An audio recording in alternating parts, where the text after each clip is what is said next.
pretended to be broke to test my wife's loyalty, but the moment she started treating me like I was worthless, I realized the test was uncovering something far more dangerous than I expected. I was still the same man, still wealthy, still in control, but to her, I had become a failure overnight. And my wife, the woman who once promised to stand by me no matter what, started changing the second the money disappeared. At first, it was small, a look, a question, a silence that lasted too long. But then, it got worse. Because while I was watching her loyalty, she was quietly making choices behind my back. So tell me, what would you do if the person you trusted most only loved you when you had everything? And what happens when the broke husband she's ready to walk away from finally reveals who he really is? Daniel Carter knew the exact second his marriage ended. It wasn't when Emily packed her bags. It wasn't when she stopped wearing her wedding ring. It wasn't even when she started coming home late with excuses that didn't quite connect. No, it was much earlier. It was the moment she looked at him, really looked at him, and saw nothing worth staying for. I didn't sign up to suffer with a failure, Daniel. Her voice wasn't loud. That was what made it worse. It was calm, controlled, almost practiced, like she had rehearsed it in her mind long before she said it out loud. Daniel stood still in the middle of their small living room, a folded electricity bill in his hand. The paper had already been opened, read, and reread so many times that the edges were soft. Overdue. Final notice, disconnect warning. He had placed it on the table earlier, hoping maybe foolishly that they would face it together. Instead, Emily stood across from him, arms crossed, her expression tight with frustration. You said things would get better, she added, shaking her head slightly. Every week. It's the same story.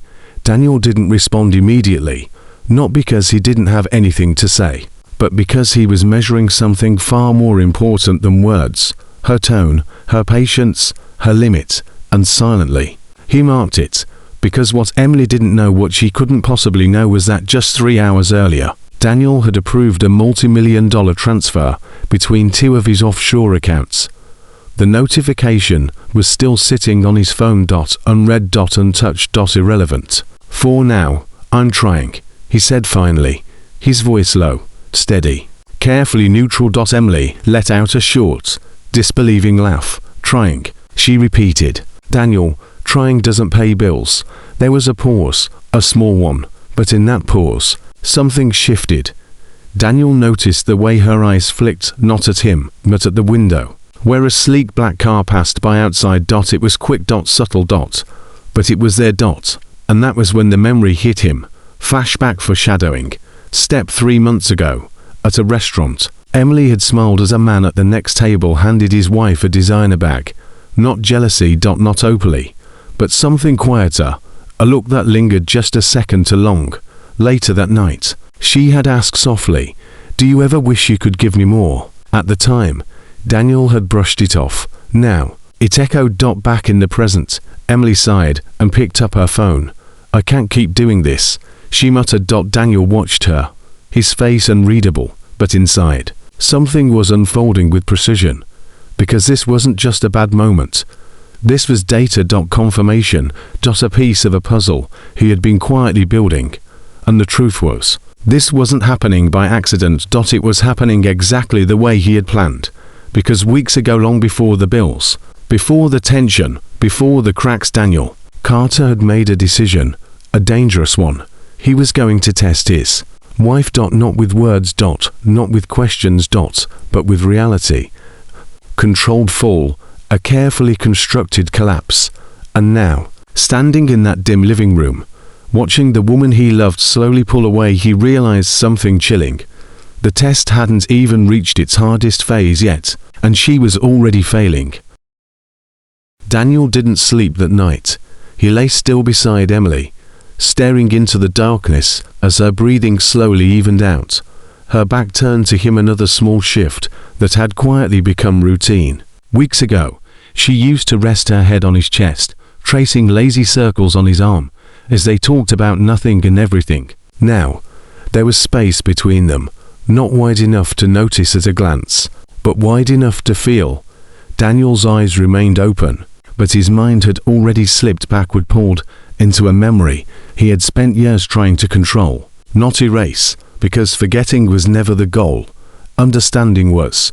He was 17 again, standing at the top of a staircase in a house that used to feel alive.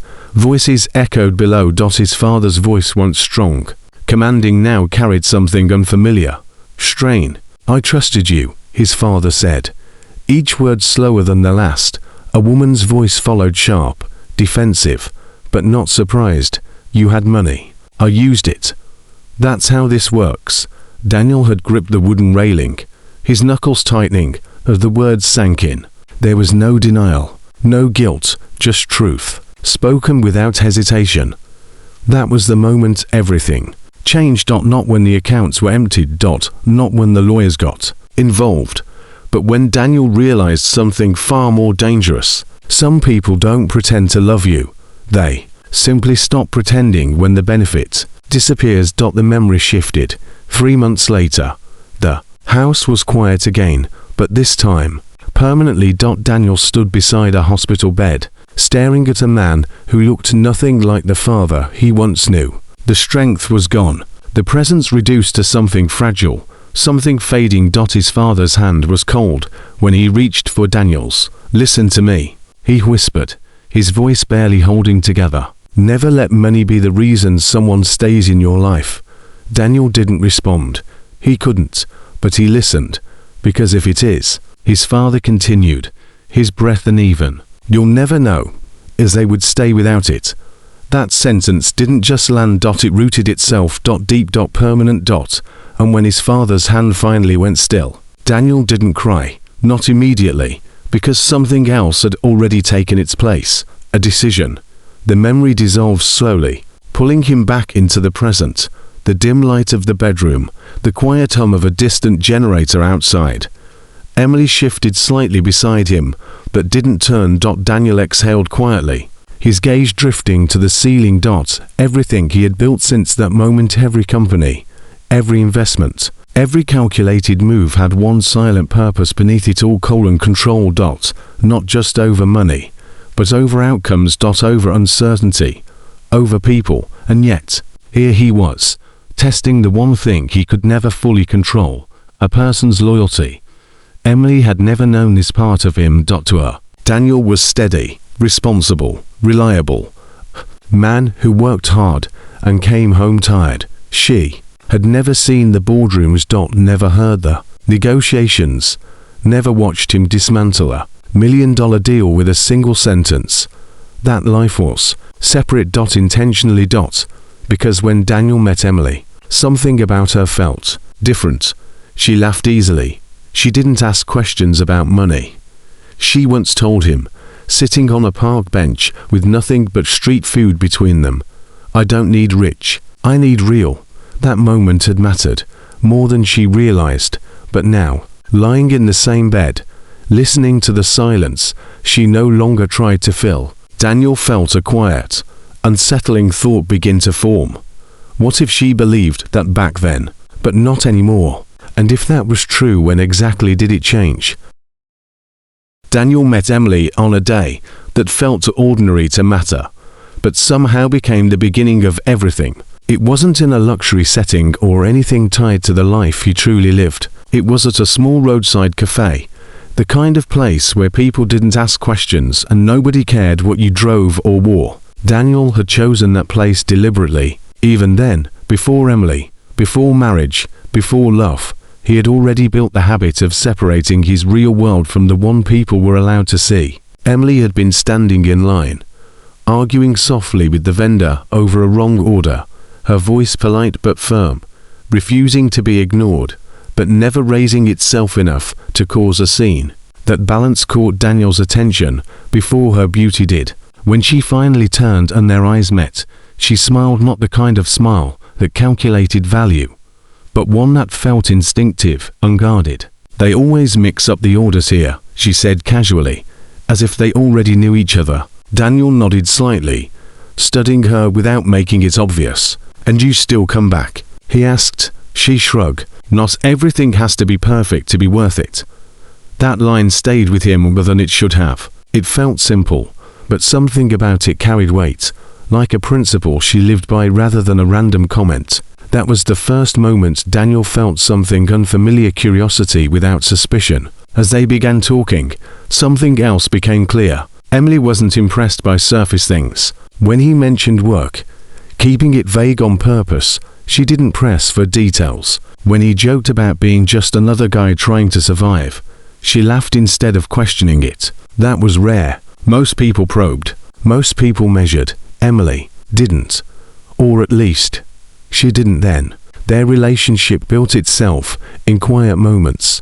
Walks without destinations. Late-night conversations about childhood dreams and disappointments. Meals that were simple but shared with genuine presence. Daniel found himself relaxing in ways he hadn't in years. The part of him that was always calculating, always observing, slowly lowered its guard, but never completely. Because even in those early days, small things existed. Not red flags, not obvious, just details that didn't fully settle. There was the time they passed a jewelry store and Emily paused slightly, her gaze lingering on a display longer than necessary, before she quickly looked away and resumed talking like nothing happened. There was the evening they attended a friend's birthday, and she seemed unusually quiet after meeting someone who casually mentioned their luxury lifestyle. She hadn't said anything negative, hadn't complained, but Daniel noticed the shift. It was subtle, but it was there. At the time, he dismissed it. Everyone notices things. Everyone compares, even briefly. It didn't mean anything. Or at least, that's what he told himself. What mattered more was what she said, the words that built trust. One night, sitting under dim streetlights with the world quiet around them, Emily leaned her head lightly against his shoulder and said, "I don't care about money, Daniel. I've seen people chase it and lose everything that matters. I just want something real. Something that doesn't disappear when life gets hard."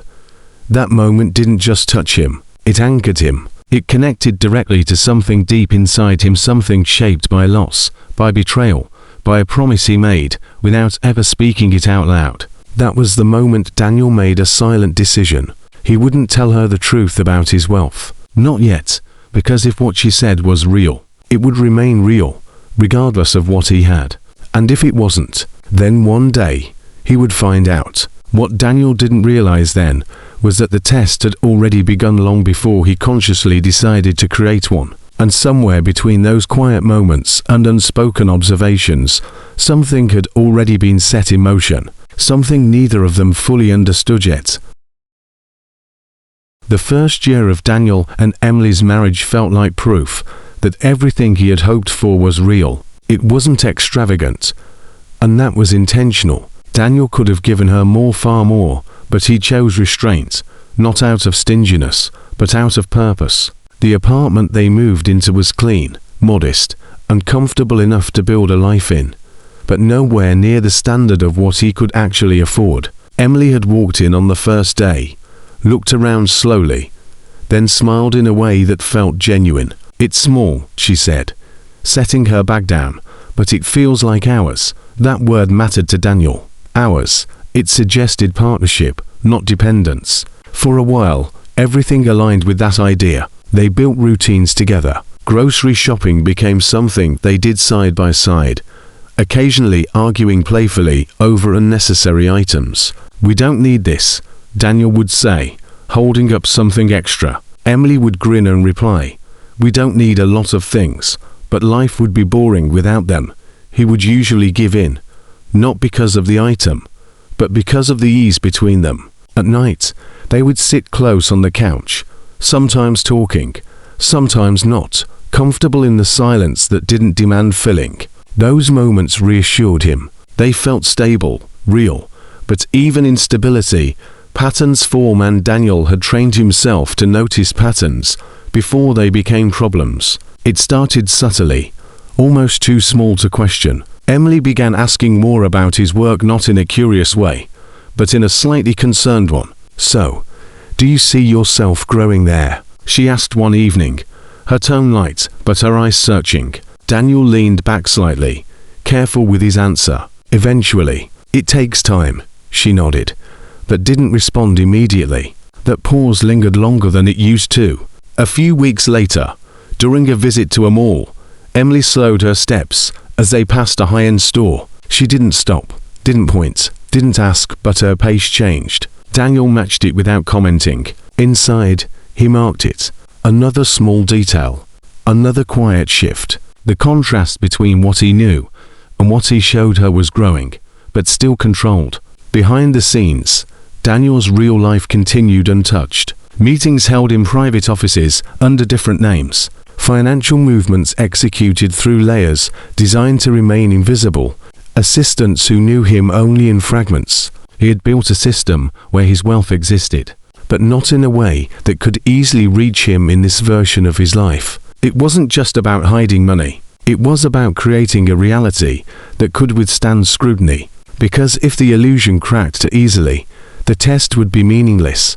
One evening, as they sat at dinner, Emily scrolled briefly through her phone, then locked it and looked up. "Do you ever think about where we'll be in 5 years?" she asked. Daniel met her gaze. "Yeah," he said. "I think about it." And she pressed gently. He paused, not because he didn't know, but because the truth wasn't something he could give her. "I think we'll be okay," he said instead. Emily smiled, but it didn't fully reach her eyes this time. "Okay's safe," she replied, "but I don't want just okay forever." That sentence didn't create tension immediately. It didn't start an argument, but it introduced something new into the space between them, an expectation that hadn't been there before. Daniel didn't challenge it. He didn't dismiss it either. He simply stored it, the same way he had stored every look, every pause, every subtle shift. Because by then, something had already begun forming in his mind, not out of fear, but out of instinct shaped by everything he had lived through. He needed certainty, not the kind people speak about, but the kind that reveals itself under pressure. And pressure had not yet truly entered their lives, but it would, and when it did, Daniel already knew exactly how he was going to introduce it. The decision didn't come suddenly. It had been forming quietly, shaped by every look Emily didn't realize she gave, every question she thought was harmless, every pause that lingered just a second too long. By the time Daniel finally acted, it didn't feel impulsive. It felt inevitable. He didn't wake up one morning and decide to pretend to be broke. He built it step by step, the same way he built everything else in his life, with precision, patience, and control. The first move was small enough to pass without suspicion. He came home one evening, dropped his keys on the table, and exhaled just a little heavier than usual. Emily looked up immediately. "Long day?" she asked. Daniel nodded, loosening his shirt slightly. "We lost a client," he said. The words were simple, believable, and delivered without exaggeration. Emily's brows pulled together slightly. "Is that bad?" she asked. "It's not great," Daniel replied, "but I'll figure it out." She nodded, accepting it without pushing further. That was the first test, not of loyalty, but of reaction. She didn't panic. She didn't blame. She simply adjusted. And for a moment, Daniel almost questioned whether the test was necessary at all. But experience had taught him something dangerous. Loyalty doesn't reveal itself when things go wrong once. It reveals itself when things go wrong repeatedly. The second move came 2 weeks later.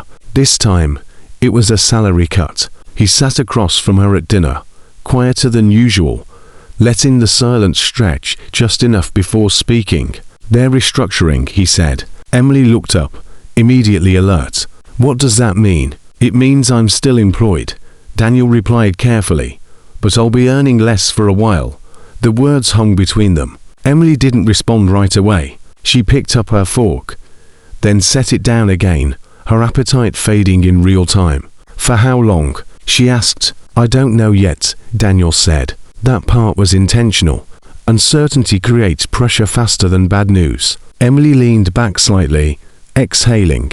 "Okay," she said after a moment. "We'll adjust." The words were right, supportive, steady, but her tone carried something new, something beneath the surface. Concern, mixed with calculation. Daniel noticed it immediately, even though he gave no sign. The third step was where the shift began to take shape. Bills started arriving closer together. Expenses that had always been manageable suddenly required discussion. Daniel stopped using his car as often, casually mentioning fuel costs. Then, one evening, he said it plainly. "I think we need to cut back for a while." Emily didn't argue, not directly, but that night, she scrolled through her phone longer than usual, her expression distant, her attention elsewhere even as Daniel spoke. "It's temporary," he added, watching her closely. "Things will stabilize," she nodded, but her eyes didn't fully meet his. "They have too," she said quietly. Days passed, and the pattern deepened.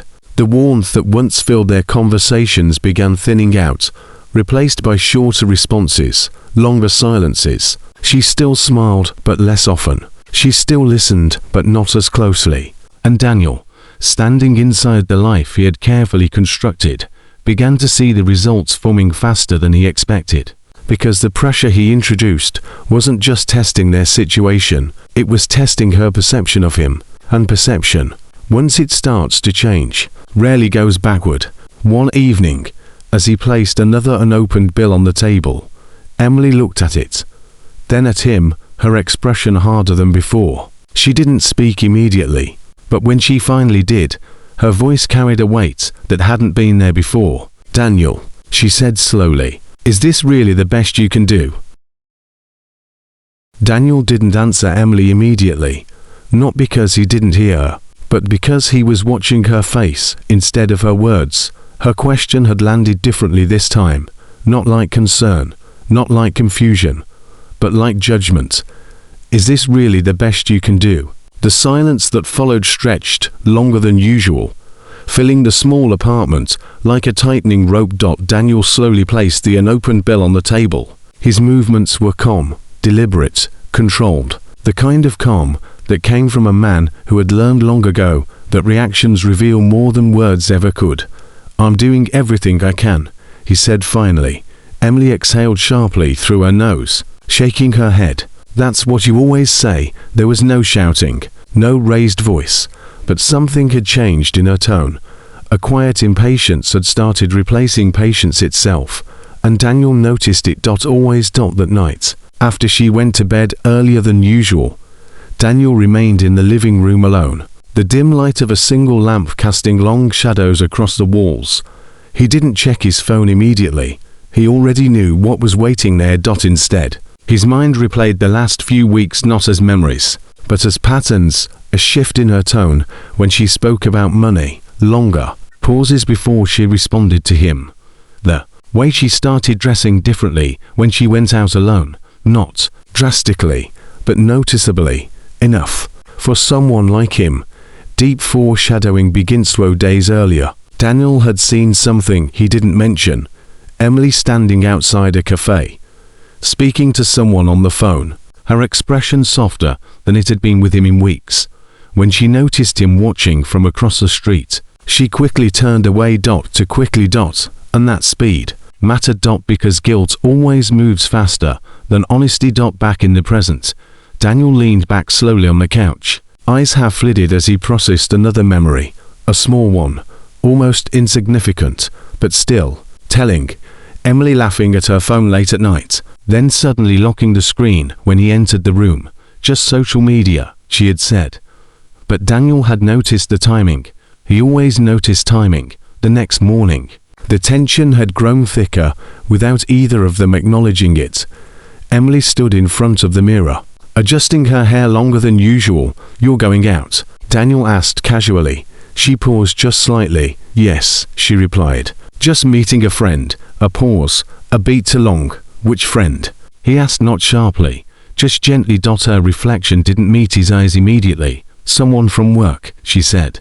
Then she added quickly, "Nothing serious," but Daniel caught it, the correction, the unnecessary reassurance, the emotional overcompensation, all signs he had learned to decode long before this marriage. Later that day, Daniel made a call. Not emotional. Not reactive. Strategic. A private investigator, someone he had worked with years ago under different circumstances. "I want quiet observation," Daniel said calmly. "No interference, just patterns, The voice on the other end didn't ask questions. Men like Daniel didn't need explanations, only confirmation. That evening, Emily returned home later than usual. Not dramatically late, but late enough for silence to feel heavier when she walked in. She didn't look at him right away. Not fully, just briefly. Then avoided his gaze completely. You didn't call, she said lightly, dropping her bag. I didn't think I needed to, Daniel replied. A pause, then she nodded. But something in her expression didn't settle. It hovered, like a thought she refused to complete. That night, as Daniel lay beside her again, he noticed something new. She wasn't turned away completely anymore. She was facing upward, eyes open, staring at the ceiling. Thinking. Calculating. And Daniel understood something with chilling clarity. The test was no longer one-sided. Because while he was watching her, she had started evaluating him too. The distance between Daniel and Emily was no longer something unspoken, it was something they both lived inside. It showed in the mornings first. No more shared routines. No more small conversations while preparing to leave. Just silence, structured, careful silence, like both of them were avoiding breaking something that was already cracked. That morning, Emily left earlier than usual. She didn't say where she was going, not because she refused to tell him, but because she didn't feel the need to anymore. And that realization landed in Daniel's mind like a slow, controlled impact. Not explosive, just finalizing. Daniel stayed behind longer than usual, sitting at the edge of the bed after she left, staring at the indentation where she had been moments earlier. His phone vibrated. A message from his private investigator. No words yet, just a confirmation of surveillance initiated. Daniel locked the screen immediately. He didn't need updates yet, he needed patterns. And patterns take time. That evening, Emily returned with a different energy. Not guilty. Not nervous, but lighter. To light. She dropped her keys on the table and hummed softly under her breath as she moved around the apartment. Daniel noticed immediately that contrast, because for weeks she had been heavy. Tired. Withdrawn. But now something had shifted again. Good day? Daniel asked casually. She paused just slightly before answering. Yes, she said. Productive. Another pause. Then she added, I needed that. Daniel watched her carefully. Needed what? Emily hesitated for a half a second. Too long. Just space, she said finally. And smiled, but not at him. Through him. That night, Daniel stepped outside briefly, under the excuse of clearing his head, but it wasn't air he was looking for. It was distance. Clarity. Perspective. And that was when he saw it. Across the street. Emily. Standing under the soft glow of a cafe sign, talking to someone, a man, not close enough to hear, but close enough to read. Her posture was different. Relaxed. Open. The way she used to be with him. Daniel didn't move. He didn't react. He simply observed and stored. Then the man laughed. Emily smiled, a real smile, not the polite kind she now gave him at home. Something inside Daniel tightened slightly. Not jealousy. Not anger, but confirmation. Deep, foreshadowing. Intense. A fearsome memory surfaced immediately. Weeks earlier, Emily had once mentioned casually, I used to feel lighter before everything became so complicated. Daniel had brushed it off then, but now, that sentence returned with weight, because complicated had a source, and Daniel was beginning to suspect it wasn't just money anymore. Back in the present, Emily stepped back from the man in the cafe, glancing at her phone. The man said something else. She laughed again. Then turned away and walked in the opposite direction. Not toward home. Not immediately. Daniel waited until she disappeared into the crowd before stepping back into the shadows. His face remained unreadable, but inside, something irreversible had begun forming. Because now, the test wasn't just about whether she would stay during hardship. It was about what or who she was choosing instead. And Daniel Carter had built his entire life on one principle. Nothing stays hidden forever. not even love. Daniel didn't confront Emily immediately. That was never his method. He observed first, then confirmed, then acted. But that night, something inside him felt different. Not anger, not panic. Something colder. Understanding forming to early. Emily came home late again. Same pattern. Same silence. But this time, she didn't even try to explain. She walked past Daniel, dropped her bag, and headed straight to the bathroom. Like he was part of the furniture. Not a person to respond to. Just, they. Daniel watched her without speaking. Then said quietly, "You're coming home later these days." Emily paused at the bathroom door, turned slightly. "Yes," she said. "I told you I need space." Daniel nodded slowly. "Space from me." A beat. Too long. Then, from everything, she replied. And closed the door. That answer stayed in his mind longer than it should have. Everything. Not him specifically. Not the marriage. Everything. That ambiguity was not comfort. It was avoidance. And Daniel knew avoidance always pointed somewhere. Later that night, Daniel reviewed a message from his investigator. One line stood out. Subject observed multiple meetings at cafe location. Consistent timing. Same individual present twice. No conclusions. Just pattern. Daniel stared at it for a long time. Then locked the phone. Flashback hit again. Emily, once saying softly during their early marriage, "I hate feeling controlled." Even a little. Back then, it sounded like honesty. Now it felt like foreshadowing. The next morning, Daniel decided to change nothing outwardly. That was important. Pressure only reveals truth when it's sustained.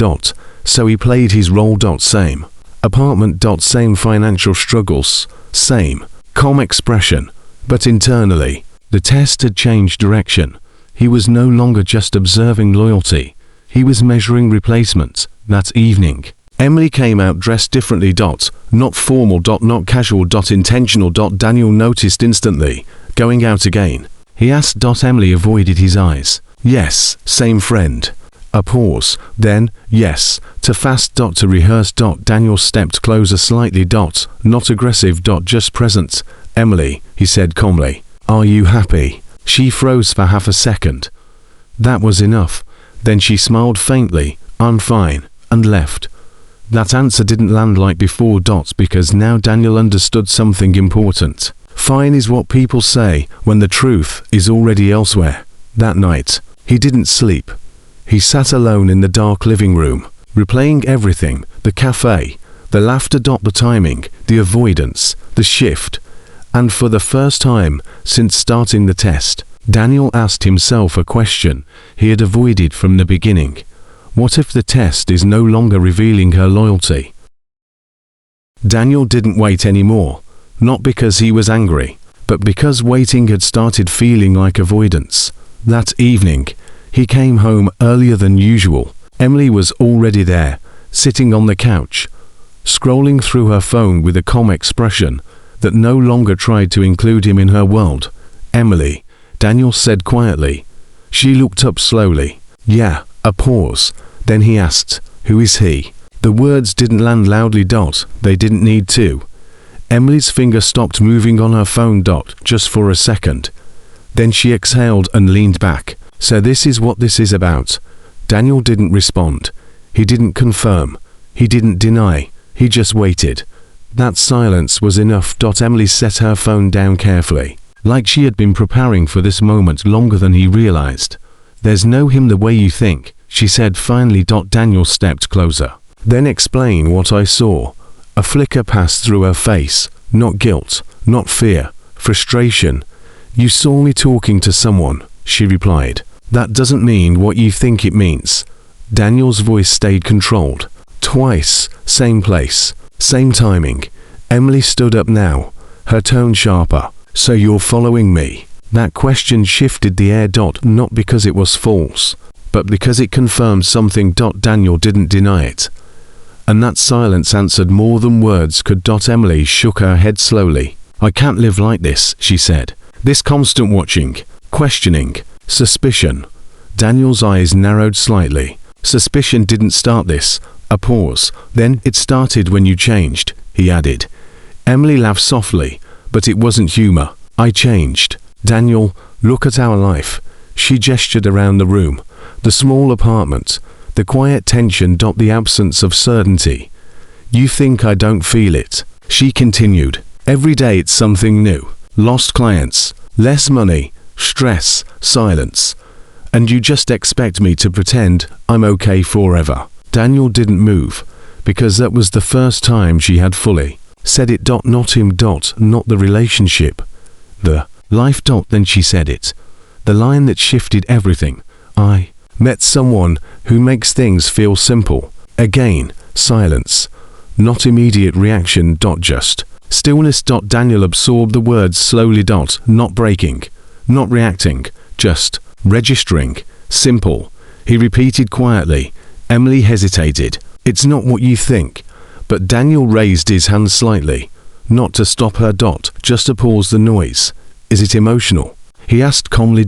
She didn't answer immediately. That delay said enough. Daniel nodded once. Slowly. Like something had clicked into place.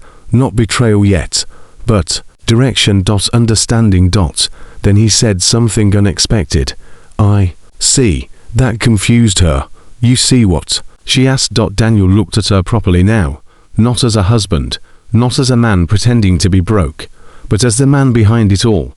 I see where this test is going, he said quietly. Emily frowned. What are you talking about? Daniel didn't answer. Instead, he picked up his phone, unlocked it, and looked at her one last time. Not with anger. Not with heartbreak. But with certainty, because the test had finally reached its edge, and what came next would no longer be about pretending. The room felt different now. Not louder. Not quieter. Just finished. Daniel stood by the table, phone still in his hand, while Emily watched him with confusion slowly replacing frustration. What test? She asked again, her voice lower now. Daniel, what are you talking about? He didn't answer immediately. Instead, he looked at her the way a man looks at something he once believed in completely, before learning what it truly was. Then he spoke. Everything you've lived for the past months wasn't random. Emily frowned. What are you saying? Daniel unlocked his phone and turned it toward her. A single notification lit the screen.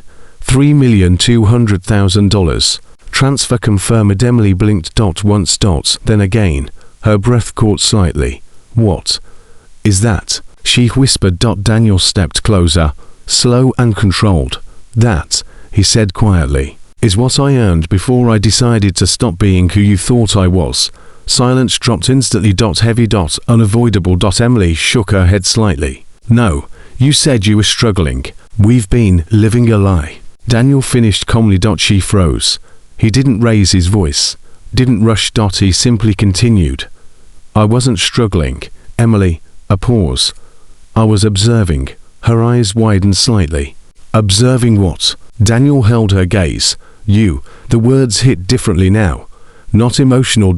Not defensive. Final. Emily stepped back slightly. So all of this, the bills, the losses, the apartment, was fake. Daniel nodded once. Controlled, he corrected. Not fake.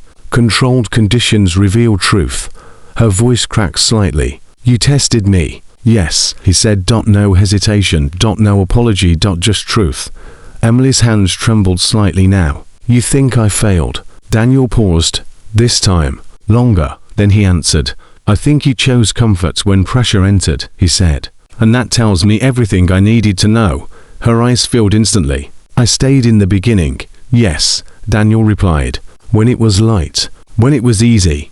When you believed there was something to gain by staying. That sentence landed hard, not as accusation, but as reflection. Emily shook her head again. Tears now forming. That's not fair.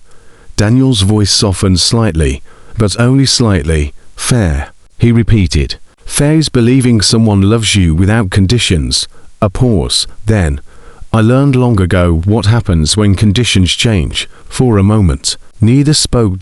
Then Daniel added the final truth. I am not broke. Emily, silence. I never was. Her breathing stopped slightly. the weight of it finally settling. He continued, I built everything you never saw, because I needed to know if I could be loved without it. A pause. And now I know. Emily's voice was barely audible. So what now? Daniel looked at her not with hatred, not with anger, but with closure. That depends on the truth you want to live with, he said. Then he picked up his jacket and walked toward the door. Before leaving, he paused. Not turning back, just speaking one last time. You didn't fail because you left, he said softly. You failed because you changed when you thought I had nothing left. A beat, then the final line. And now that I have everything again, I finally understand who stayed for me, and who stayed for survival. The door opened. Light from outside spilled in. Then he left. And for the first time in months, silence in that room wasn't tension. It was truth.